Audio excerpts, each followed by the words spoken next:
Here is a quick tour of the template app with all the dummy images and filler text in there. First you see the home fragment, which has room for the name of your project and some descriptive text and an image on the bottom that is not clickable. The navigation drawer slides out with all the menu options that you're going to customize. Fragments 1, 2, and 3 are all the same thing. Each has 2 image buttons that are clickable. This is where you decide what you want your version of the box to provide to your users. Links to your Android file host folders or to specific tutorials, XDA threads, whatever. Fragment 4 has just 1 image button and you can do what you want with it. If you do want to use it for a PayPal donation link, I explain how to do that in my thread on XDA. You can use it for anything though. You don't have to use it as a PayPal link. That was just a suggestion.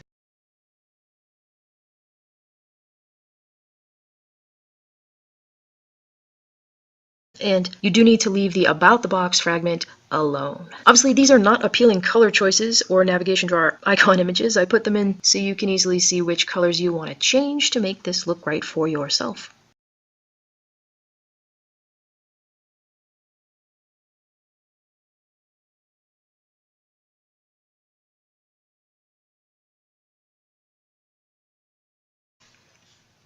Yeah, so you want to decompile the template app using whatever tools you normally use to do so.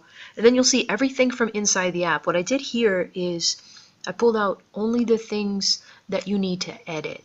Now, if you're a good themer, you know, there's other images that you can go in and you'll want to change to make it your own. But these are the things that you do need to change to make this work for you.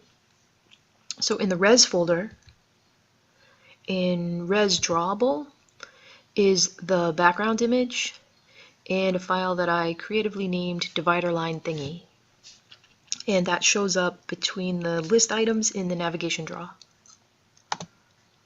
In drawable HDPI is just the app icon, which you're free to use my app icon, which is the box and the red square there, but I was thinking that was just a filler. You should use your own. That is, MDPI is also just the launcher. XDPI, this is where I have most of the images. This curve, this is on the bottom right of the main screen, like when the app first opens. You don't want to change that. These are the big image buttons on each of the fragments. Fragment 1 bottom, fragment 1 top, fragment 2 bottom, fragment 2 top, 3 bottom top. You could change this if you wanted. You'd need to change it in each resolution folder. I wasn't thinking about that.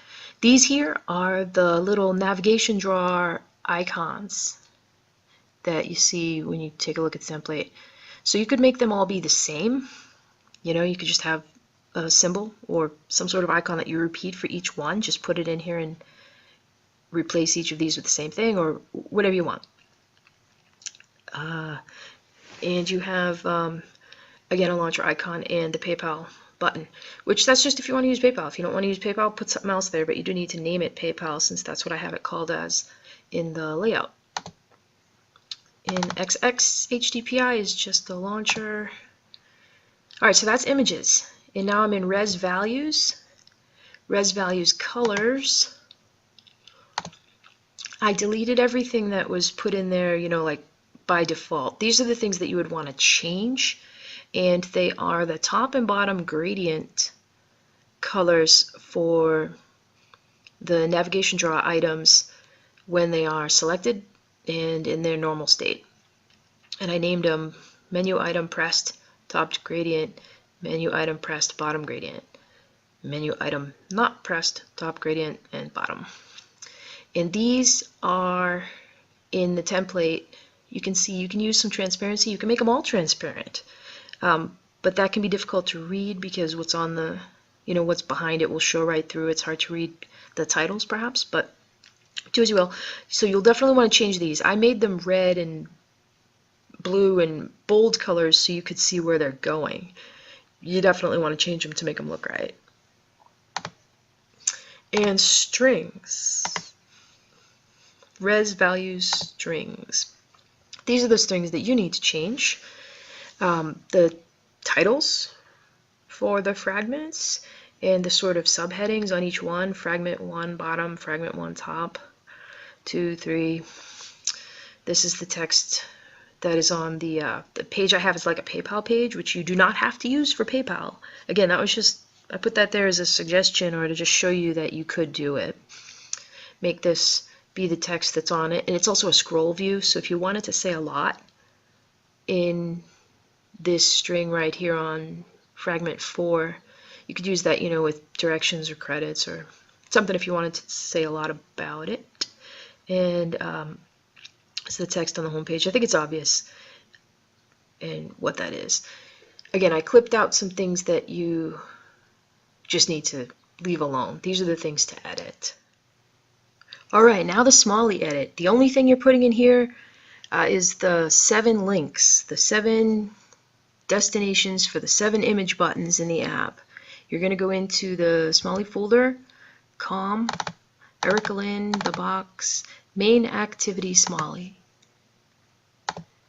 And the only thing you're going to change in here are those 7 links. I'm going to show you where they are. Scroll down. They are called, they just show up in alphabetical order. The first one you find is called Go to Frag 1 Bottom. Go to Frag 1 Bottom. You find that and you will see right here a URL. Copy and paste the URL you want from the image button that is on the bottom of fragment 1. Right below it you got Go to Frag 1 Top. Again, it's just alphabetical order. Paste the URL. Don't touch or change anything here except URLs. There are 7 URLs, 7 links, 7 image buttons that are clickable, and this is where you put those 7 internet destinations. Go to Frag 1 Bottom, Go to Frag 1 Top. Same for fragment 2, bottom top, fragment 3, bottom top, and the last one is called Go to PayPal. If you do not use that link for PayPal, use it for whatever you want. You just need to leave it called Go to PayPal because that's what I coded it as, and you change the URL here. That's it in Smalley edits, just those 7 URLs. Alright, I hope this was helpful.